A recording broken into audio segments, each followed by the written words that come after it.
कोल्हापूर पासून रांगणा किल्ला हा 108 किलोमीटर आहे.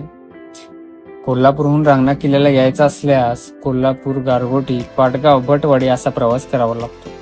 किंवा जर तुम्ही कोकणातून येणार असाल तर गडाच्या पायथ्याला नारूर गाव लागतं. तिथून गडाला येता येतं. रांगणा किल्ला हा कोल्हापूर व सिंधुदुर्ग जिल्ह्याच्या सीमेवर वसलेला आहे.